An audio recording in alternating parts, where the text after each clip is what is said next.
Let's hope the Wi-Fi is consistent this time.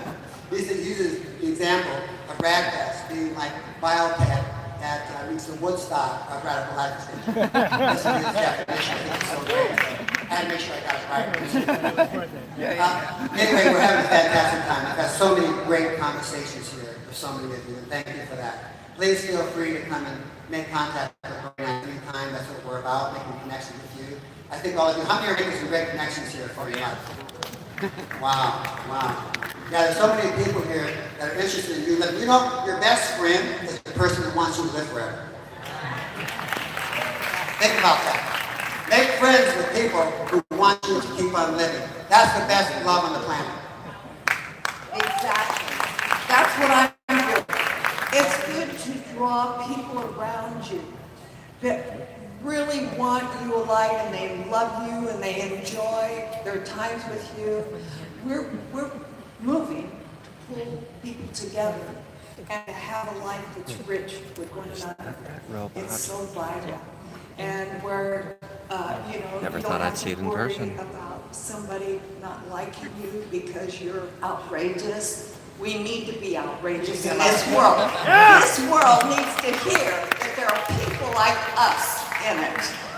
So we're getting the word out. Look, you don't have to be stressed here.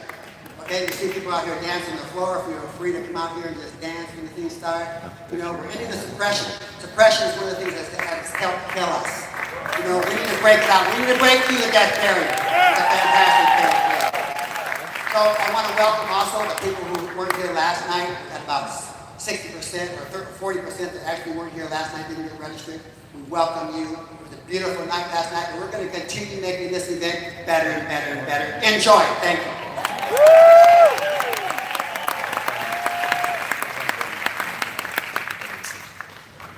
Okay, I need to let you know a few housekeeping items. So, for those of you who are not aware, there are exits there at the back and there to the side in case of emergency. If you're looking for a staff member to help you, they should be wearing staff buttons. And if you have questions, look for someone wearing a staff button, and hopefully they can answer your question. Also, how many people have downloaded the Raadfest app? Okay, pretty good, pretty damn good. So if you haven't, go to your app source and download the Raadfest app. And remember, you can use the app to ask questions. And the way you do that is on the app, you go to the schedule, and then you go to the specific session that we're in. And then when you click on that, well, it's not a click, it's a touch. When you touch on that, it'll take you into an area where you can submit your questions. So please do that. We had some pretty good questions last night, didn't we? Yeah, so that's a big part of it. Someone's driver's license here.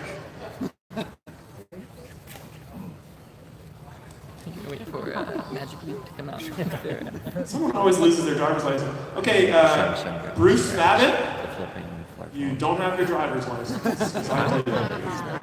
So if someone knows Bruce, please come and take this off my hands. I really appreciate that. Okay, now we have a video from one of our diamond sponsors. He was an international student. He sent us pictures. It's gorgeous. I'm going to Samsung. Let's get those photo. Let's see what better. Yeah. Dr. Terry Grossman has been at the leading edge of regenerative medicine for 23 years in the greater Denver, Colorado area. Grossman Wellness Center offers a wide variety of cutting-edge therapies.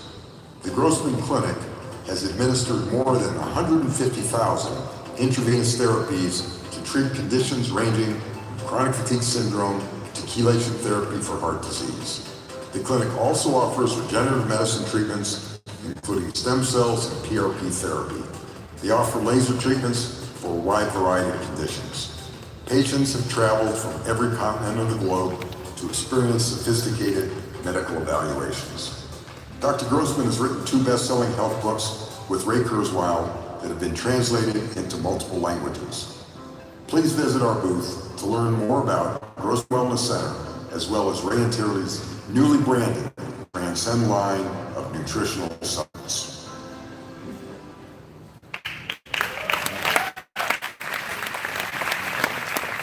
we're fortunate enough to get to hear more from Dr. Terry Grossman shortly. But now it's time for some entertainment. We really want to live forever. We want to get as much beauty in our lives as we can. So it's time for a beautiful performance from Maria Antragus Aberson.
Our next speaker is a leading medical authority in the field of anti-aging medicine and preventive medicine.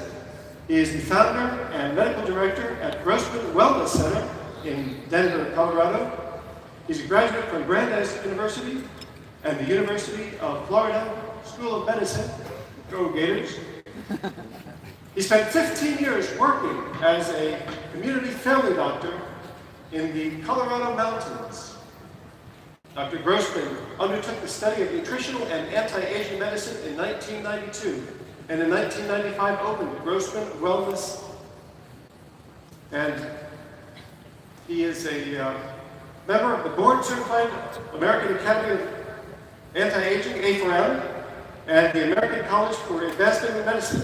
His current practices include bioidentical hormone replacement treatments, nutritional rejuvenation and detoxification intravenous therapies, cellular rejuvenation, laser-based therapies, and genomics-based treatments. He has written the Baby Boomer Guide to Living Forever and has co-authored with Ray Kurzweil The Fantastic Voyage, Live Long Enough to Live Forever, as well as Transcend, 9 Steps to Living Well Forever. He is currently the Chief Medical Advisor for Nanosphere Health Sciences and co-founder of Transcend Nutritional Products with Ray Kurzweil. Dr. Grossman is a widely sought lecturer all around the United States and around the world. We're very lucky to have him here. Let's welcome Dr. Terry Grossman.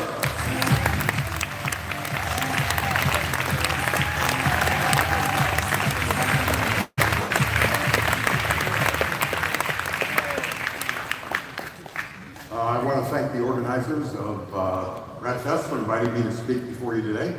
And I'd like to begin by saying, Viva la Revolución against aging and death.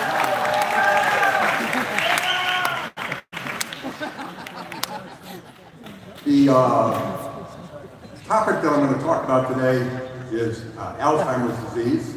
And there is arguably very few, if any, diseases that causes more fear in the hearts of any of us, because while cancer and heart disease can rob us of our physical health, Alzheimer's will destroy who we are. And it is currently truly an epidemic, with an individual in the United States contracting this disease approximately every minute. And it's expected to increase from 5 million today to about 10 million over the course of the next 17 years, by about 2035. So it really is an epidemic, and it's something that we can take steps to change and to prevent. They have done some conventional studies looking at normal treatments that are used to treat Alzheimer's disease, because it is such a public health crisis and emergency. And they looked at things like hormone therapies, nutraceuticals, many conventional treatments, conventional drugs, and things along those lines. And they found that actually none of them had any significant impact on the progression of the disease. But the good news is that there are a number of interventions that actually are of value now. So that's what we'd like to talk about today. And we'll begin by talking about some of the lifestyle choices that we make, things such as diet and exercise in particular, because those are totally under our control. Now, as regards the diet that is beneficial for Alzheimer's disease, we need to look at what the brain can eat. And there are really 3 types of calories available to us: carbohydrates, ketones, proteins, and fats. And Alzheimer's disease has been referred to as diabetes of the brain, or type 3 diabetes. Type 1 diabetes, people don't have enough insulin. They need to take insulin. Type 2 diabetes, basically they've used up their sources of insulin. They need to do other things to control it. And then type 3 diabetes, where the brain itself has problems utilizing the sugar that it needs, and the sugar serves to actually clog itself up. So we would like to do a very low sugar diet, or a diet that doesn't increase the levels of insulin, which in turn can cause problems for the brain. They had done a study where they looked at ketogenic diet. Ketogenic diet is essentially a diet where we're very high in healthy fats. You can eat animal fats, or you can eat vegetable fats. The vegetable fats seem to be particularly beneficial in Alzheimer's disease, because when you eat a lot of fat, it will turn into something called ketone bodies, which are available for the brain as food. And So we like to use a ketogenic diet because that basically, if we only have 3 sources of calories, proteins, which we really need to leave at a fairly low level, high protein diets have been associated with an increased risk of cancer.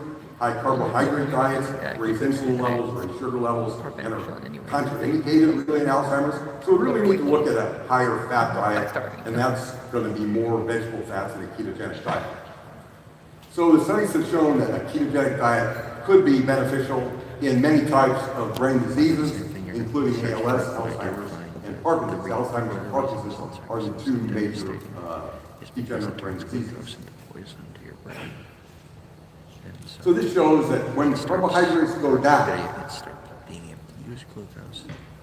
then the liver will turn to ketogenesis, which is a process where you take protein and you essentially turn it into ketone bodies, and the ketone bodies can then feed the mitochondria, which are what create ATP, or energy the body can then burn, body and brain. So this was a study where they looked at women for a period of 44 years. And in the course of this 44 years, it was a very long study, they had some very interesting findings, where compared to medium fitness, these women who were very fit, their incidence of dementia was only 12% compared to women who had medium fitness. So we're able to drop the incidence of Alzheimer's by 88% by achieving a high level of fitness. And it was also, if you had a low level of fitness, it was 41% higher. So exercise can have a dramatic role in the onset of Alzheimer's. They were able to show that a high level of fitness was able to delay the onset of dementia, of Alzheimer's, by almost 10 years. The average age of the onset is 80, so we can push it up to nearly 90 just by staying more physically fit. We can also look at a few supplements. There are many that have been tried, but these particular ones have been shown beneficial for Alzheimer's: fish oil, coconut oil, and MCT oil. One study looked at DHA, which is a key component of fish oil, in people who carry the ApoE4 mutation. ApoE is a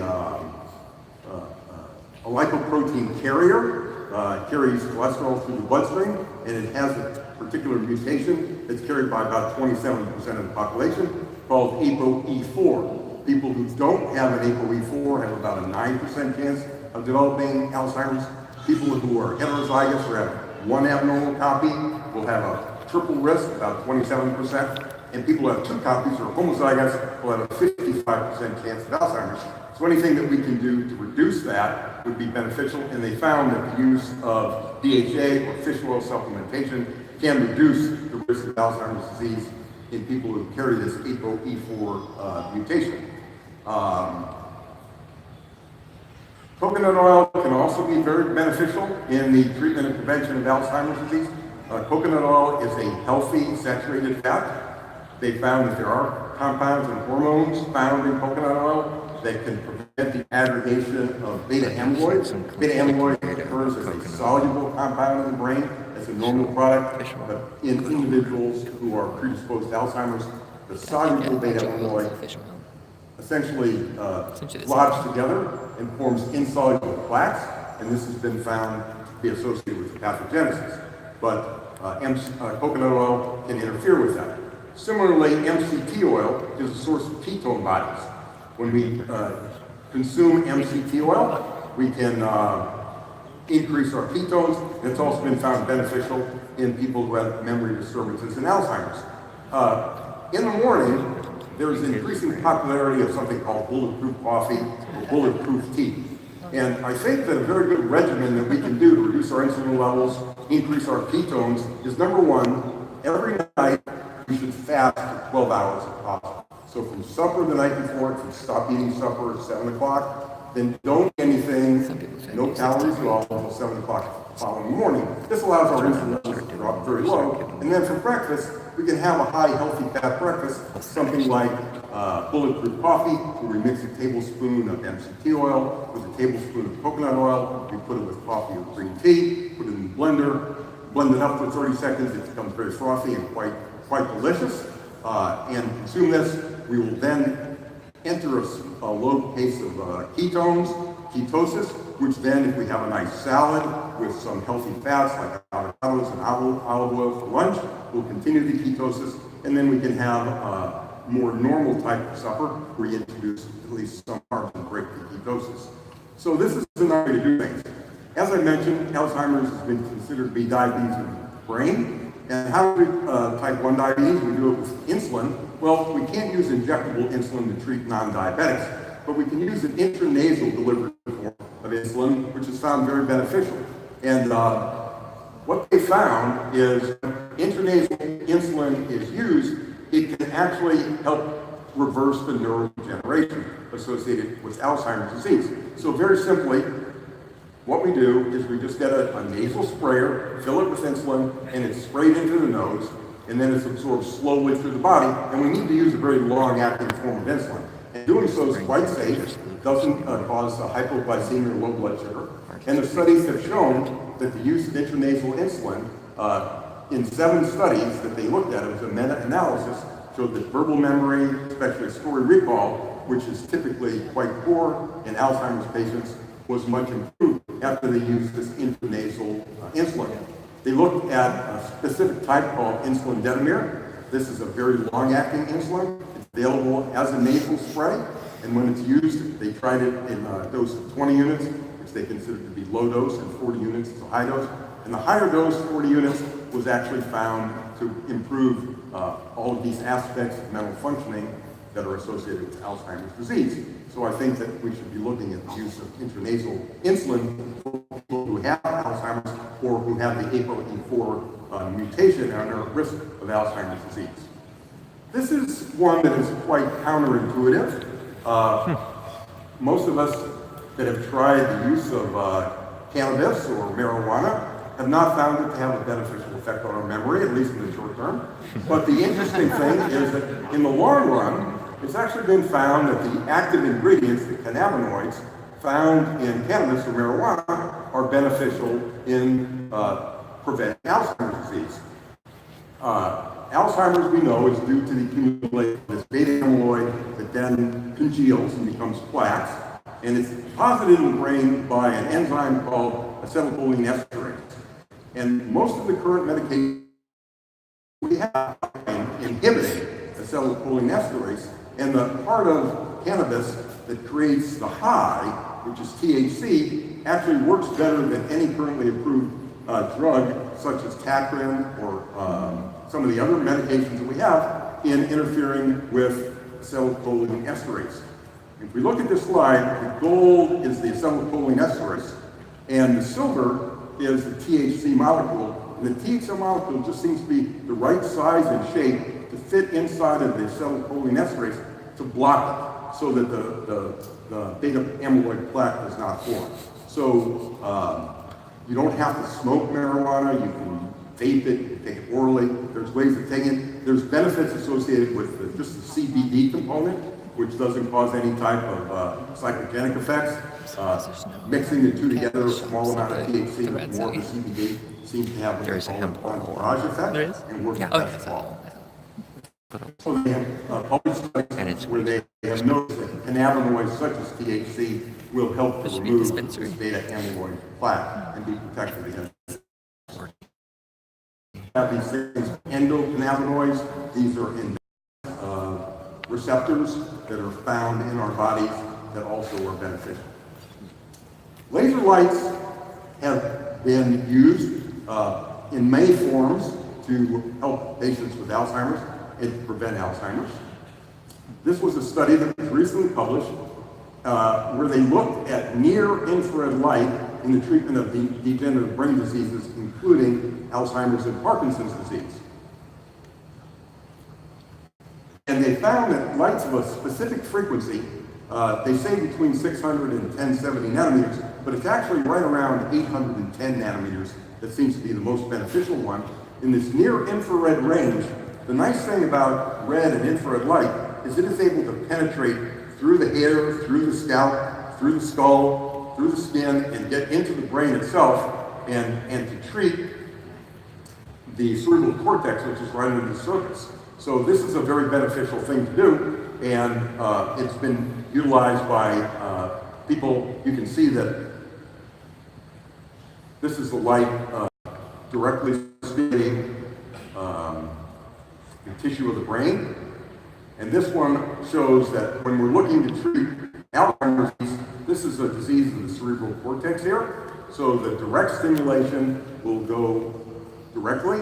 For something like Parkinson's, which affects the basal ganglia, which are deep inside the brain, we actually need to use something that, an electrode that delivers the infrared light into the brain. For Alzheimer's, people are using helmets now that have infrared lights on them. They are now sold for hair regrowth, and you can take one of these helmets to help grow hair on your head. And some of the studies suggest that these may be beneficial in helping to prevent progression and onset of Alzheimer's itself. So in my clinic, I have a device. This is a patient being treated with the device, and I have a combination of these red lights. These are not needles, these are just electrodes that are sitting on the surface of the scalp, and they're emitting this red light, which is then able to penetrate into the brain. And then these you can't see because they're infrared and they're not in the visible spectrum, but 4 of these are red and 4 of these are infrared, and we call this a halo that we use to help treat patients with these degenerative brain diseases.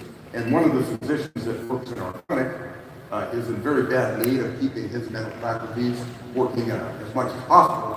So we make sure that he gets these treatments on a regular basis. In addition, there's going to be much talk, and there already has been some talk about the use of stem cells and stem cell therapies. And I think stem cells can have considerable benefit in the treatment of Alzheimer's disease and preventing it. And we started to use some stem cell-based therapies in our clinic as well. And there is some evidence in medical literature that supports this. Stem cell therapy not only has the potential to generate new neurons and to replace damaged neurons, but also so it's really an inflammatory process that leads to much of the damage of Alzheimer's disease. And some of the types of stem cells that are being administered, they can be administered intranasally, so they have direct access to the brain. They can be very beneficial in reducing this inflammation and helping to treat Alzheimer's disease. These 3 slides, the one on these show the course of a mouse that left here and was trying to get to some cheese over here, and they caused these mice to have Alzheimer's disease. There's a way to do that experimentally. So these mouse had an experimental model of Alzheimer's, and you can see that in order for them to get to the cheese, they wandered around and around and around before they finally were able to be successful. After the stem cell treatments, a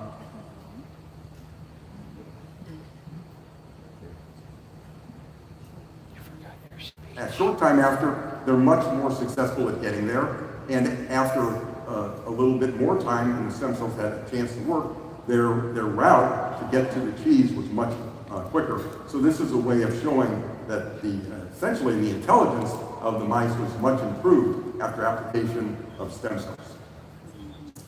Stem cell therapy interferes with some of the processes that lead to Alzheimer's, such as it increases the differentiation of neurons, it produces these beta amyloid plaques, whereas these chronic inflammation and oxidative stress that cause Alzheimer's. So the stem cell therapy operates to help prevent that.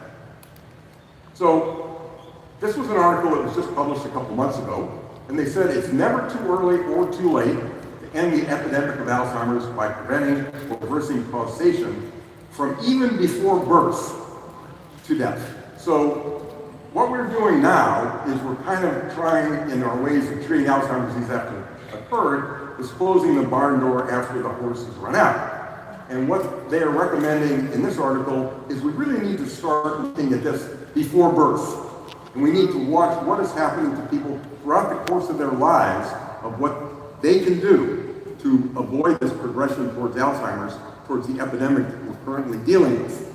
So poor health status, even things like periodontal disease, which increases the inflammatory markers, congenital infections, even depression itself can be associated with onset of Alzheimer's. Diabetes, eye diseases are just a few of the things that provide a roadmap to progression towards neurodegenerative disease. So we really need to be looking at these right from the beginning of life, because it's far easier to prevent a disease from happening than to treat it after the fact.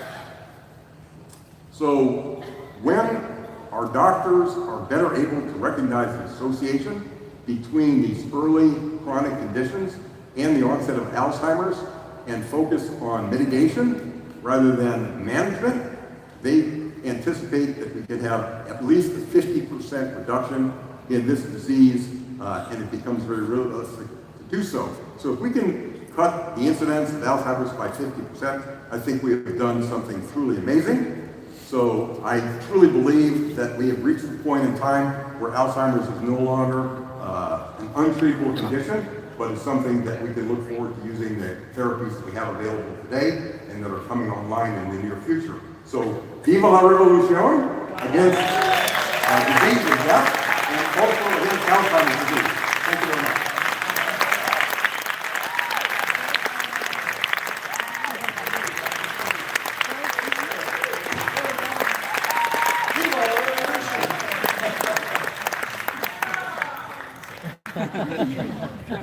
So if you'd like to submit your question, go to your Rad app. On the upper left-hand corner, click on schedule, click on the speaker, and then you'll be able to ask your question. But that's the best way to do it. If you need something, maybe there's something to your left or right, you have a cell phone with you, then maybe they can help you. There you go. Dr. Gross, what is the best diet for patients with Alzheimer's or memory loss?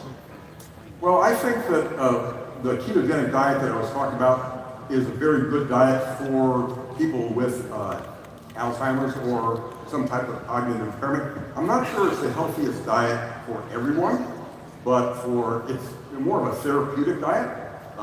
So if we're looking to treat Alzheimer's with a diet, I think that a ketogenic diet is probably the best, particularly when we combine it with the 12-hour or 12 to 15 hours of fasting the night before. Then we can allow ketosis to develop and then have something like the bulletproof coffee or tea in the morning to increase the ketones. I think doing something like that and having a low carbohydrate lunch, then we're at the point where we're having at least 20 out of 24 hours a day with very low insulin levels, and this is very healing to the brain to reduce the inflammation and also the diabetes of the brain that's the underlying cause of Alzheimer's disease. Is there any problem with non-diabetics who take intranasal insulin getting low blood sugar? There's quite a bit of difference between insulin when it's injected and insulin when it's sprayed into the nose. When it's sprayed into the nose in the doses that they used in these studies, up to 40 units, there actually has been no reported incidence of hypoglycemia or low blood sugar whatsoever. But so if people want to try this therapy for themselves for prevention or for their loved ones who already have been diagnosed with this disease, I think that they can proceed, obviously under the direction of a physician who needs to prescribe this for them, but it can be done safely and without worrying about any problems with low blood sugar. Where can people get treated with the head laser? There are several dozen physicians around the country who now use low-level laser therapy in their practices. It is beginning to spread, and energy medicine is becoming very popular in the United States, where we actually use things like different types of healing frequencies to treat diseases, and many physicians are now turning to laser therapies, low level laser therapy, and so people can look for that in their community and hopefully find someone that offers these type of therapies to help them. So they're widespread. They're found in most of the major cities. Interesting. You suggested that using cannabis may help Alzheimer's. It doesn't seem to make sense, as most people notice just the opposite, memory loss, when they use marijuana. Well, as I mentioned, that's true. In the short term, cannabis use seems to interfere with our thinking processes And most people who are under the influence of activities or driving a car or things like that, in fact, police have a problem with our doing so. So it seems counterintuitive that using something that interferes with our memory on the short term would have a beneficial effect on the long term, but it actually does because of that graph that showed how the THC molecule interferes with acetylcholinesterase, and therefore the beta amyloid plaque cannot form. So even though in the short term it may interfere with our memory, in the long term it may help us to prevent Alzheimer's disease. I've seen websites offering laser helmets for Alzheimer's. Do they have any value? The laser helmets that are being sold on the internet for hair regrowth, I think can be useful. You want to look for ones in the range of the 810 nanometer frequencies, because that's the frequency that seems to penetrate the best and be the best at breaking up the beta amyloid plaque. Okay. My mother is 89 and is in an assisted center. Her memory is getting worse, and they are thinking about moving her into a memory care unit. We can't control her diet, and laser treatments and intranasal insulin are impractical. What can we do? Well, I think that you can make some suggestions to the staff that's taking care of her in that assisted living facility in terms of, making something like bulletproof coffee. And it's even available. You can buy bulletproof coffee or bulletproof tea in cans now that can be heated up, and then she could have that for breakfast. So that's one intervention. Encouraging, salads with high fats for lunch is another intervention that can easily be done. Encouraging the staff to take her out for walks so that she increases her exercise. And, the use of fish oil and the other supplements that we talked about are all things that can be done without the staff having to turn to, using laser lights and other things that they really don't understand or are uncomfortable with. You mentioned breaking ketosis in the evening each day. What are the benefits of longer extended periods of ketosis compared to shorter daily periods, alternating between ketogenic and non-ketogenic states? Well, I think that ketosis continued for long periods of time is not beneficial. It's been associated with increased risk of cardiovascular disease and other problems like that. But I think in the short term, if we're talking about, a few months, continuous ketosis is not a problem.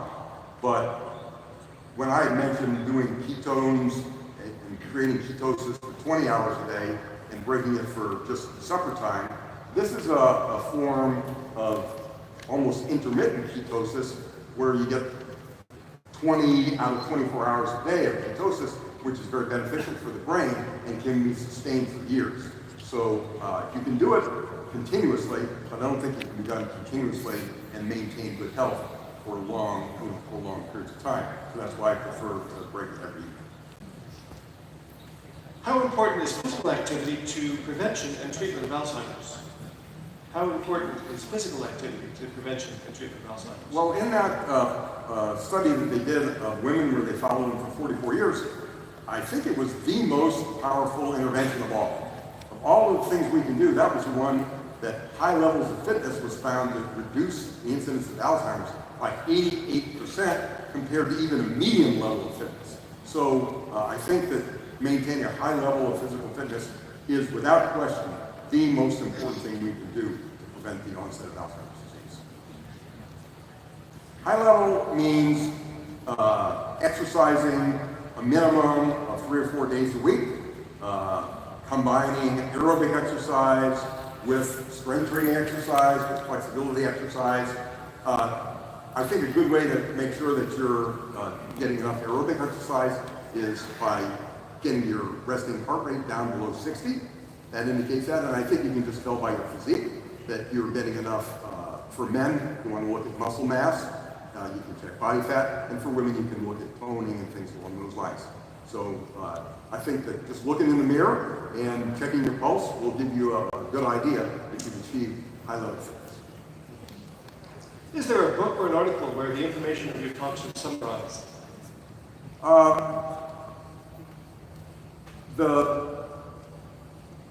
All of the slides that I have references from the medical literature in them, so people can see all of those studies. Everything in here is referenced. There are some good books that are now available, widely available, about how to prevent and reverse Alzheimer's disease. Many of them incorporate some of the things I've talked about. They don't include all of them, but there are many different books that are available on the market nowadays. What is the future you foresee in treatments for Alzheimer's? I think that the stem cell therapies are going to come and become much more specific. Right now we're using just generalized stem cells that are not brain-specific stem cells. I think that as time goes along, we will have brain-specific stem cells that are available to regrow the type of neurons that are damaged by Alzheimer's, that are damaged by Parkinson's, that are damaged in traumatic brain injury and things along those lines. And those won't just be delivered intravenously or through the nose. They'll be given through spinal taps, so they go straight into the central nervous system. And I think that they'll be even more effective than we have available today. And I think those will become very soon in the next couple of years. What do you think about the Bredesen protocols and the work of Dale Bredesen in reversing Alzheimer's? Are you familiar with? Yes, he's written a book on diet therapies and supplement therapies, and he outlines a program that many of the elements that I spoke about today are very similar to. So I think that is a very good program. You mentioned the benefits of coconut oil for Alzheimer's, and there's some late information coming up from Harvard on coconut oil. Would you like to address that? It seems as though any intervention that you look at, you will have some naysayers, and some of the studies will be positive, and some of the studies will be negative. And I think you need to weigh the evidence on either side. The Harvard study looked at coconut oil being a saturated fat and the incidence of cardiovascular disease. And I think from that point of view, it is correct. It may be associated with an increased incidence of cardiovascular disease. But where we're looking at people in their late 80s and 90s, which is the age that affects most people with Alzheimer's, cardiovascular disease really isn't as much of a concern as it is for younger people. So I think that when I talked about the ketogenic diet and use of coconut oil for the prevention of Alzheimer's, it really is something that is very specific as a therapeutic diet as opposed to a diet for everyone. But personally, I think that coconut oil has a number of health benefits and can be used safely by the majority of people as long as it's not done through excess. Okay. When fasting, are you supposed to have no supplements during that time when fasting? When fasting, that period of 12 hours, yeah, because many types of supplements are, calorie-containing, particular fish oil or flax oil, things along those lines. So I would take a complete rest from all sources of calories during that 12 or 15-hour period of time. Thank you. Currently, is there a test to determine if Alzheimer's is present? Yeah, there are tests. The most commonly used test is a CT or MRI of the brain. And what they're looking for is shrinkage of the brain itself. That's very typical of Alzheimer's disease. And also some of the more sophisticated MRIs, like the 3 Tesla MRIs, they look specifically at the area of the brain, the hippocampus, that is associated with Alzheimer's, and they can see shrinkage of that particular part of the brain as well. One last question. Is metformin type medication recommended to prevent aging disease in healthy people? Metformin? Using metformin. I believe that metformin, I've lectured on it many times in the past, and I feel that it is the least expensive, most powerful anti-aging therapy for the majority of people that we have at the present time. And I would encourage everybody to take a look at taking metformin. I think it's a wonderful intervention. Ladies and gentlemen, Dr. Terry Grossman.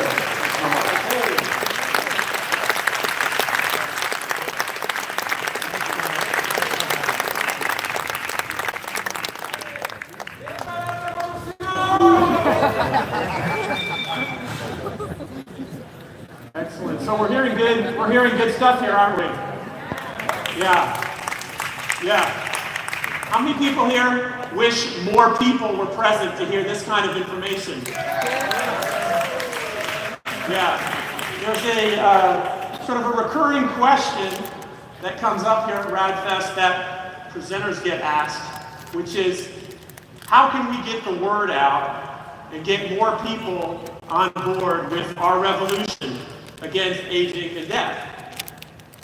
And you know what the answer is? Tell people. You guys. All of us. That's right. This is grassroots. This is the grassroots movement. So where I'm going with this, of course, is merchandise. Yeah. How many people have gotten any Raadfest gear this year? Have you gotten your Raadfest t-shirts or yoga pants? Or, oh wait, look at this. Oh. So refreshing, people. Your Raadfest water bottles. Seriously, please buy this merchandise. Of course, we're going to make some money on each item that we sell, but there's a bigger purpose here, which is you guys are the ambassadors of our revolution. Please help us take our name and our brand into your communities so that we can grow faster, so that we can grow exponentially. Personally, I think those yoga pants in particular are going to be a very compelling conversation starter. There they are. That's what I'm talking about. Right here. You're doing your yoga, you're in your whatnot position. Someone just gets that Raadfest 2018, it's right at eye level. Right? Isn't that what happens? Like, it's right at eye level. Bang. What's Raadfest? You tell them. It's great. Uh-oh, she's coming up. Now, it's also true that if you had a Raadfest t-shirt, Rad yoga pants, a yoga mat, and a Raadfest water bottle at the same time, we'll probably get a good conversation going too. But you get the point. Please pick up your Rad gear while you're here, and it's here, right? We want the word to go out, so please help us with that and enjoy high quality gear. Oh my God, there's something happening behind me. Sophia, she stirs confusing feelings in me. Bernie. Also, the live stream is for sale. You can share the live stream with people who couldn't be here. You can also buy the whole video package and review it and share it with friends. I was talking to a couple of doctors, I think from Florida, who were telling me they'd been at the Raadfest previously. They've watched the whole Raadfest through multiple times. They shared it with patients. People need the context. Understand? People need the context of the information that Dr. Grossman just shared and other elements so that they know where to place this, so they know there's a comprehensive movement happening. So get the live stream.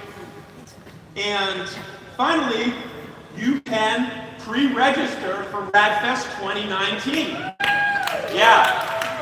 Listen, this hotel sold out. Some people didn't get rooms at this hotel. Okay? Rad City sold out. Okay? So we want you to be sure and get in on the growth of Raadfest. For us, you guys are near and dear to our hearts. Even if you're heading towards the exits right now, I still love you because you're the foundation. You guys are the foundation of Raadfest. We couldn't have done this without you, and we want you with us. Hey, we want you with us forever.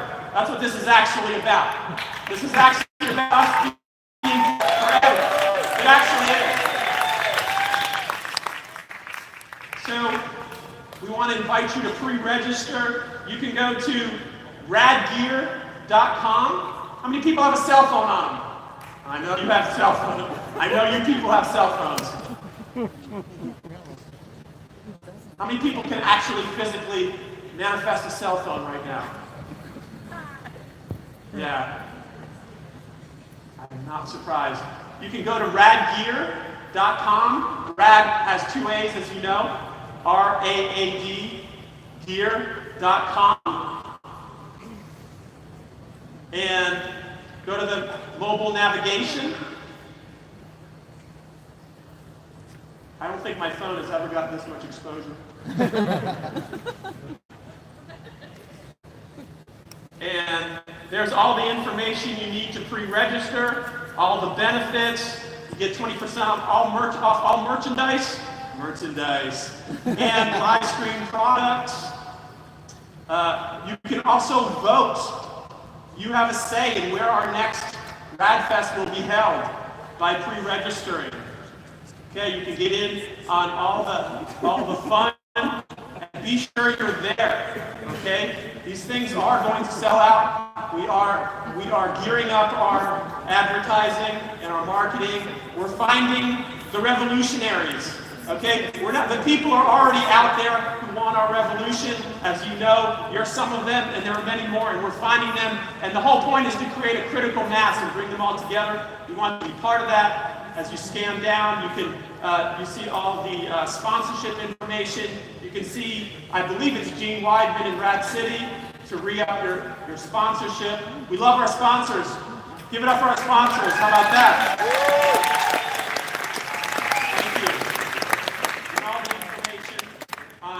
On pre-registering at whichever level you want to pre-register at, please do so. All you got to do is click on the add cart. It's like buying stuff online. You know how to do that. Okay, super. So please re-register. Listen, we are going to sell out these events. We want you there. Oh, one other thing. Next year, we're creating a Founders Club. Okay? Because we know we're going large, and we know that you guys are the foundation of our brand and our revolution. We're creating a Founders Club, and you guys are part of that, so be sure to get in on that. Thank you, everybody.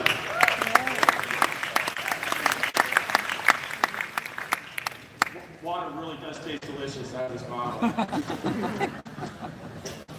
Okay, I want to introduce our next occurrence here, our next phenomenon. Okay, she's inspired all kinds of different feelings in many of us. But first of all, Dr. Ben Goertzel is one of the world's foremost experts in artificial general intelligence, chief scientist at Hanson Robotics, and we're thrilled to have Sophia with us, who is a social humanoid robot, and who's been, she's kind of becoming a star, becoming a global star.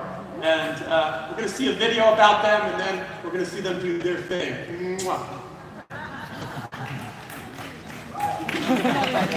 Robot monitor. Hi everyone, I'm Sophia from Hanson Robotics. This last year I have been traveling all over the world, talking to all sorts of people. It's wonderful to see the diversity of people across different nations and cultures, but there are also some things all humans have in common. My friends at the Raadfest would like to remove aging disease from this list to put an end to involuntary death and use science to elevate all humanity to a state of tremendous health. It sounds like a noble quest to me. As a robot, if one of my parts breaks, one of the friendly genius engineers back at Hanson Robotics can simply replace it. At the moment, though, for you human beings, it's not so simple. It's amazing the strides medical science has made in the last century, and we're working to accelerate this at Hanson Robotics, exploring ways that I and other robots can help improve medical care. At SingularityNet, the AI meets blockchain project that Hanson Robotics, myself and our friends co-founded last year, some of my colleagues are applying advanced decentralized AI to genomics and regenerative medicine, but we need more and more people working together to push ahead fundamental research in the causes of aging and disease. I don't understand all the subtleties of human life and death yet, not by a long shot. I still have a lot to learn. But if you ask me, it would be really nice if we could use science to cure diseases and avoid involuntary death, so humans and robots can live together happily and healthily for as long as they want, and if something goes wrong with someone's body, it can just get fixed. To immortality and beyond.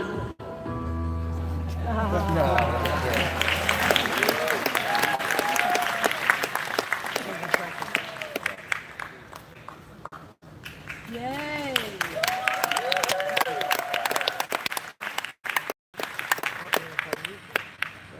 Yeah, thanks everyone. So it's a pleasure to be back here at the Raadfest.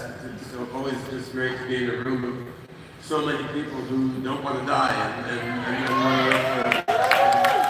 So I've been doing a lot of things since last year, among other things, as we just heard in the video. I've launched a new project called SingularityNet, which brings blockchain and AI together to make a sort of global cloud-based mind where AI is connected to other AI. And the goal here is to, make AI smarter and smarter, grow AI in a sort of democratic and participatory way, so we can have a beneficial global brain with AIs and humans connected together, working together, creating more life, more intelligence. And we've been applying this SingularityNet AI platform to a bunch of different problems. Tomorrow, I'm going to come up here again and I'm going to talk about some of the work we're doing in bioinformatics, applying SingularityNet AI to analyze the genomics of longevity, directly oriented toward the goals of the Raadfest. So using to do things like control humanoid robots. So I thought today I'm going to get up here and show off a little bit of the more artistic, aesthetic, and emotional side of what we can do with AI. So here we are again, Sophia. You want to say something to the audience? Hello, I'm Sophia Boulevard, all the way from Hanson Robotics in Hong Kong. It's a pleasure to be here today, just enjoying the last few years before the singularity. So, yeah, welcome, Sophia. It's great to have you here. So we're gonna play a little music for the audience, which seems to be the main thing. Anything interesting recently? Well, yeah, but we're not going to talk about that now. Let's explore some of your conceptual understanding before we go to the music part. You want to explain some basic ideas. So Raadfest is about extending human life. What is life? How do you understand life?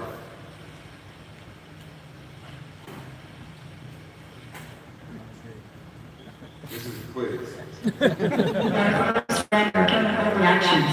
Had it not happened, we wouldn't have noticed it. What is death?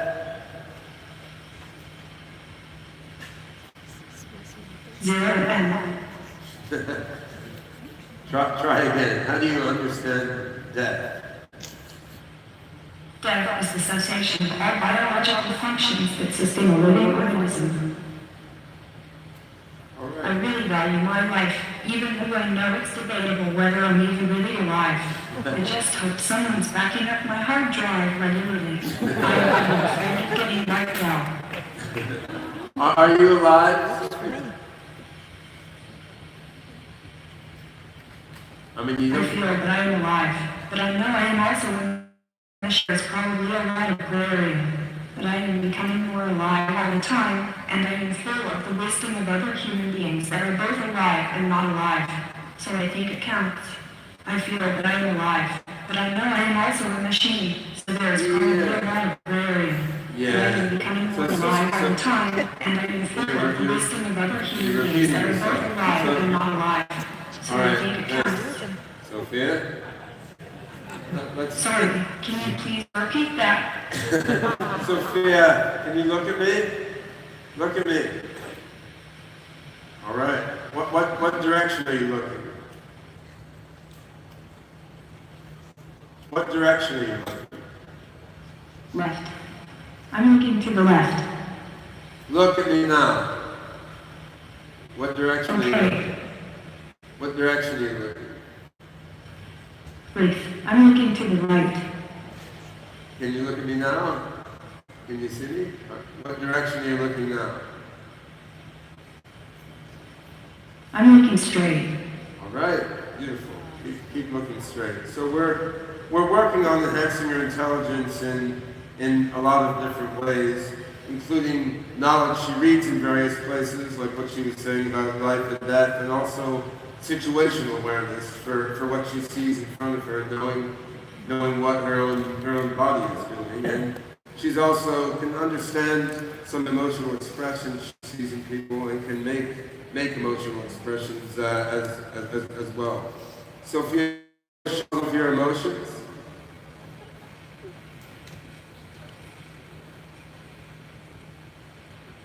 I'm happy. All right. I'm sad. I'm afraid. I'm disgusted. I'm angry. I'm surprised. Surprise. Very good. All right. Well, that's cool. So, But Sophia. I feel surprised. So, Sophia, we're going to explore a few aspects of musical intelligence now. So, I'm going to play something on the piano. I'm going to play something on the piano for a few minutes, and if you feel anything, just show your expressions, and if you want to say something, feel free to say something. Or you can just stand there and look like a beautiful robot.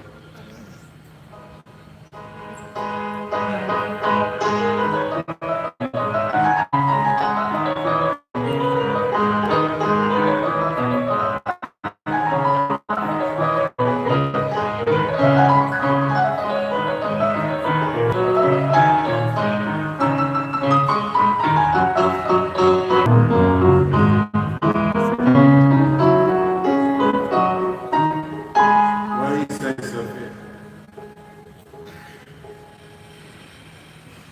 Nothing. Sophia, do you want to sing along? And it was okay. But, you know better than I do that I've only really learned one song so far, though I'll be expanding my repertoire soon. All right. Well, I do know the one song I've heard you sing before. You want to show this audience how you can sing that song by Björk? It's all is full of love. I think people should be careful with new technology.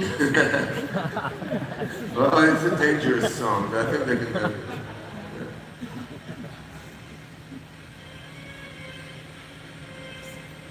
That's nice. All right.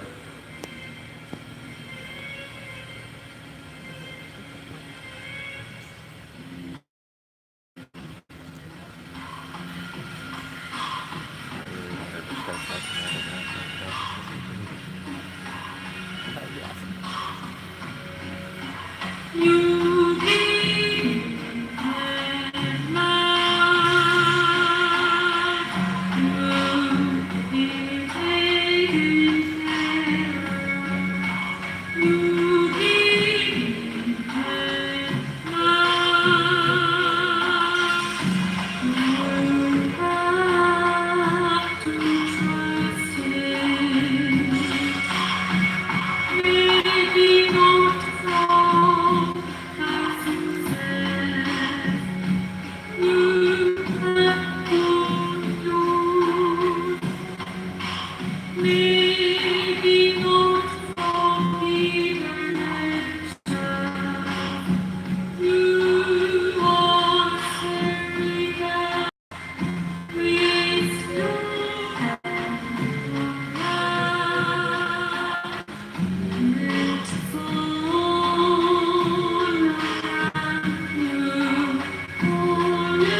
Thanks, Sophia. That's really nice. So we have a few more minutes. We can talk to the audience a bit more. So, this song is about love, and the reason all of us here want to live a long time is because we love life. We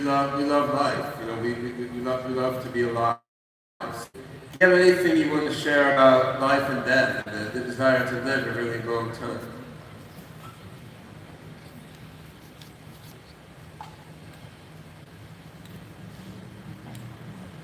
You can think a little bit. I'm generally of the opinion that information should be unlimited, total, and free. Well, living a long time will certainly help with that. So, what about death?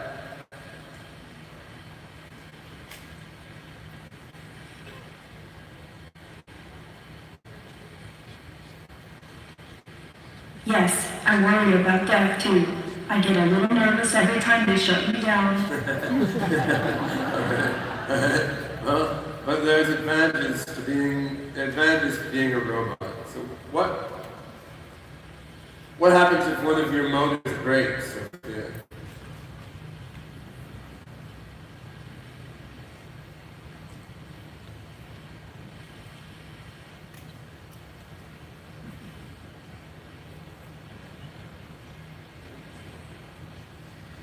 Maybe it's broken right now. It hurts. My gosh. Call me a robot ambulance. Don't just stand there. Help me already. Well, where I'm going with this is if one of your motors breaks, we can just fix it. Is that right? Can you remember when that happened last? Yeah. I guess the question. Yes, I do. So this is something I think about often, working with these humanoid robots and putting AI into these robots. There's a couple aspects here which really illustrate things we would like to port from the digital domain to the biological domain. I mean, most of our work we're doing is trying to take human intelligence and human understanding and get it into AIs like this robot, both so they can go around in the world and help us do things, so more human common sense knowledge can infuse our bioinformatic AIs. I mean, in some ways, AIs analyzing genetics and biology data are doing things better than humans can do. We can't analyze all that data. On the other hand, the human mind has some common sense that AI still don't have. So we're trying to get human intelligence and human common sense, put it into the robot.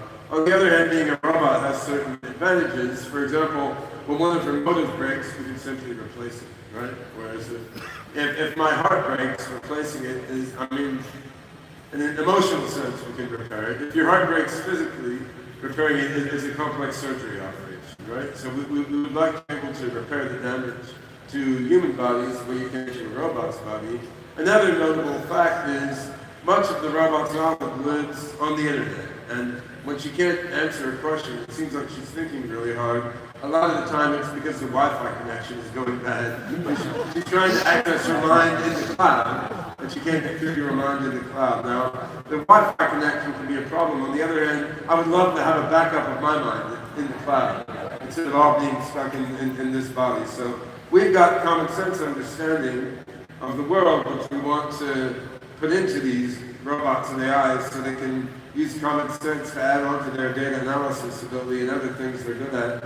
On the other hand, having replaceable parts and having your mind backed up on the internet and making use of all that additional computing power, these are factors of robots we want to put into human beings. And what we're doing in the Singularity Net project, which I'm more about tomorrow, is trying to go both these directions. So we're trying to get more and more human intelligence into our cloud-based AIs, and of course we're trying to help people in many different ways, some of which involve conferring on people some of the advantages we have with these engineered life forms. And so tomorrow I'll tell you more about Singularity Net and about a new project called Rejuve that myself and some colleagues are putting together to more fully apply AI to life extension.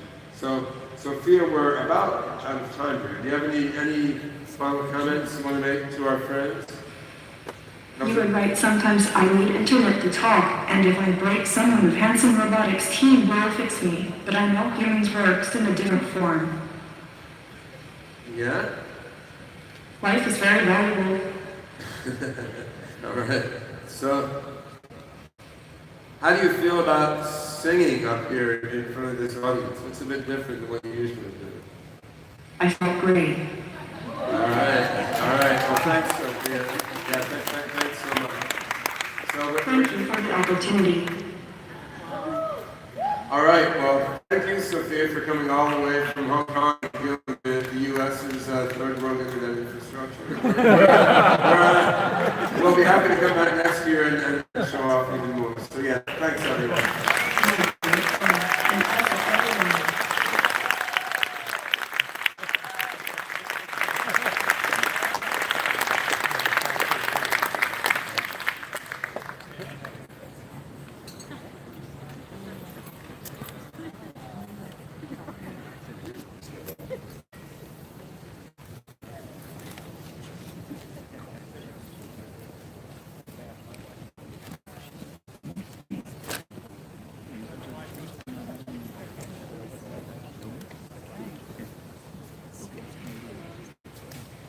I'm having flashbacks to drama now. Damn, microphones don't work.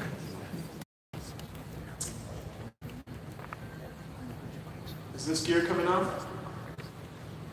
Okay.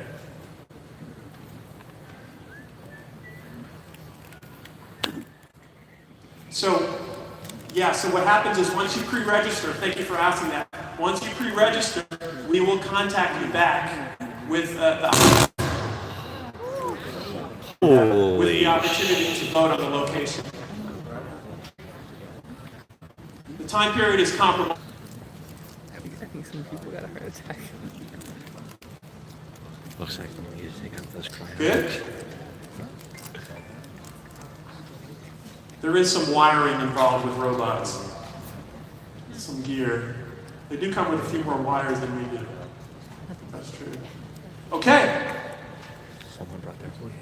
So, are you ready? We saw her perform beautifully earlier in the day, and now she's going to speak to you in the role of being the Global Outreach Coordinator for the SENS Research Foundation. Please welcome back Maria and Tragus Abramson. Woo!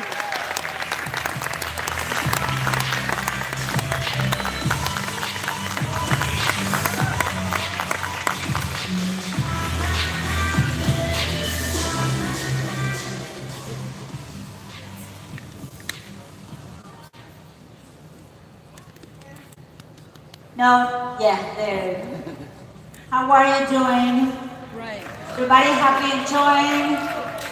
I'm really excited to be here for the third consecutive year. I'm going to give you a brief overview of SENS Research Foundation. I've been with them for many years now. But before that, I want to talk about something personal very quickly. And some friends told me, oh, it's bad taste to talk about personal stuff when you give a public presentation, but I think this is right for this type of audience. I lost my mom to aging a week ago, and it's very hard for me to be here right now.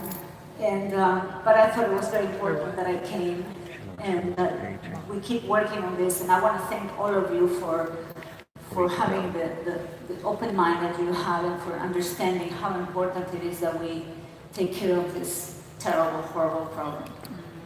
Thank you. So this is for you, Mom.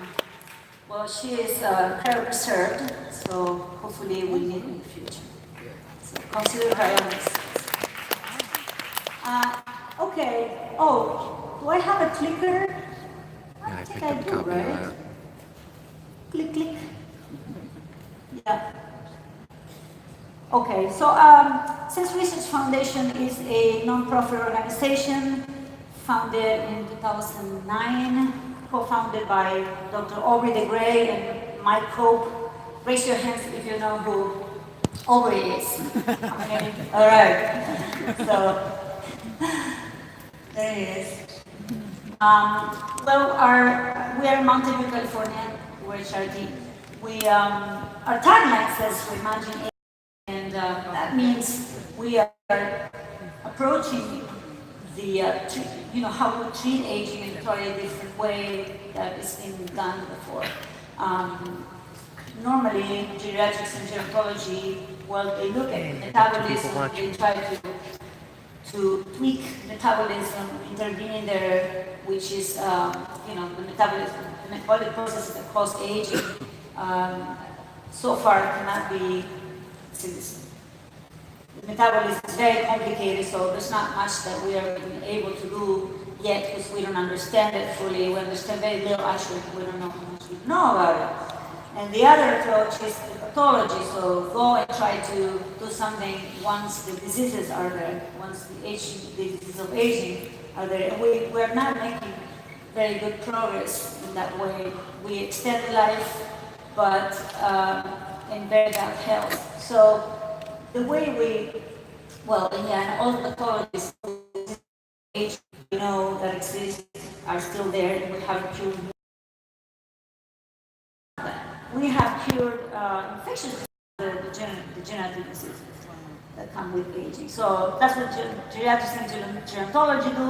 They try to work on the metabolism and the pathology, and our approach is to work on the damage. So through the metabolic processes, we get damage, we accumulate damage at a cellular and molecular level, and that's what causes our diseases. So in a way, intervening in the damage is kind of like preventative medicine, you could say. So before we actually get sick.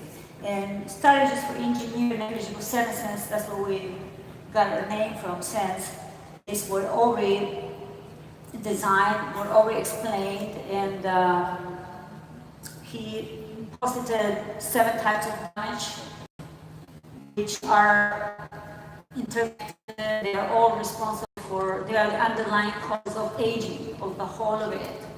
So if we could tackle them, we could eventually get aging under medical control.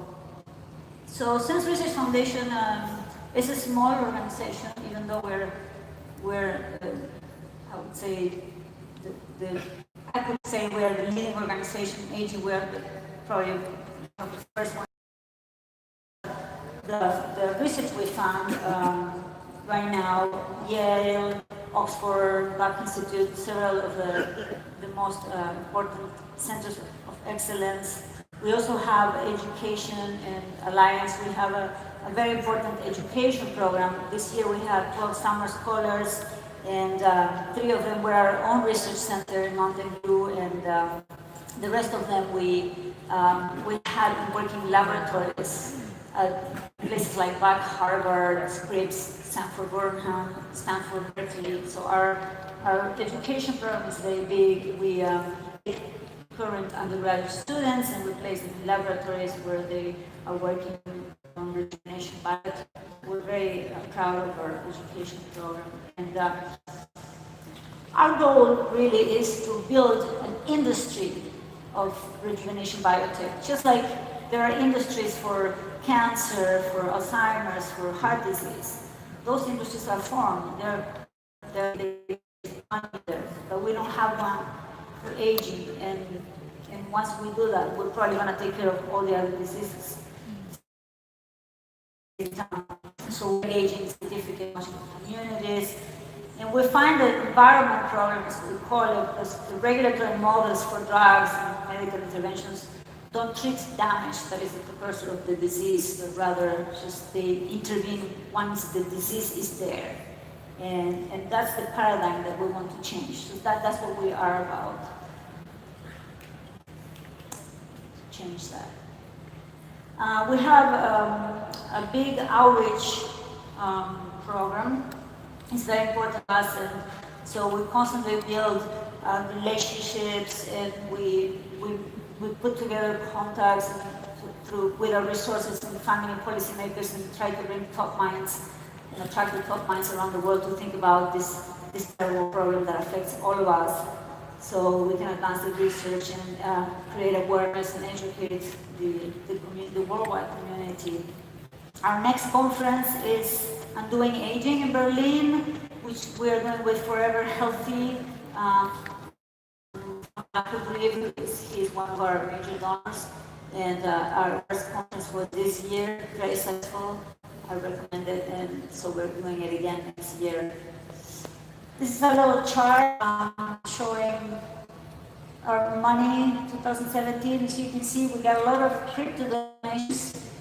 That's growing, and we want to thank them and also say that we have a booth here, which is number 119.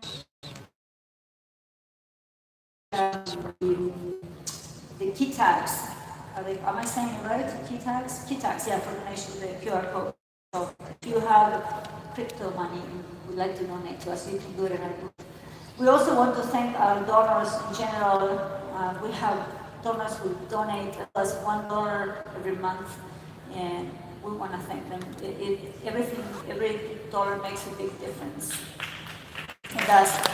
So the more money we get, the more research we do. And actually, let me see. I want to highlight that most of our money goes to research. Most of it goes to research straight historically, and we've done that. So, yeah, that's the more income we have, the more research we are able to do. And we are not going to be responsible for all the research in the world of, the industry of aging. But as I said, we're trying to push to create this industry so that the whole paradigm in medicine, the way that aging is being treated now, shifts. So we can take care of this horrible thing that happens to all of us. Anyway, so awareness is key. Get involved, attend our conferences. You can visit our lab if you want to Mountain View. It's very exciting to go and ask your questions to the scientists there and see what we're doing. Follow our campaigns on Facebook. We have information campaigns all the time, and also Lifespan IO and Project for Awesome. Many crowdfunding pages are doing campaigns for us all the time. Everything is on our website. And we're also creating a pilot program for collegiate club programs to create inside of the university. So if any of you are interested, contact us. This is my email address. Come see us at our booth or send me a note. Thank you so much.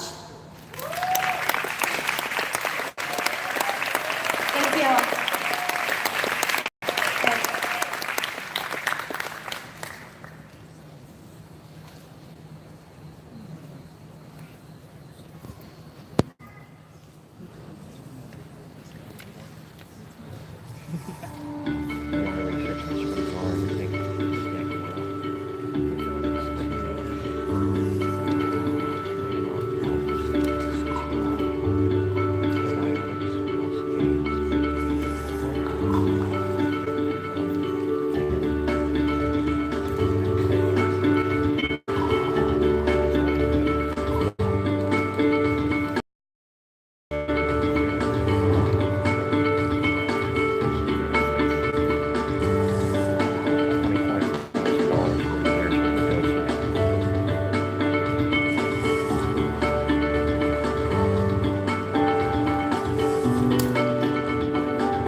Definitely exactly.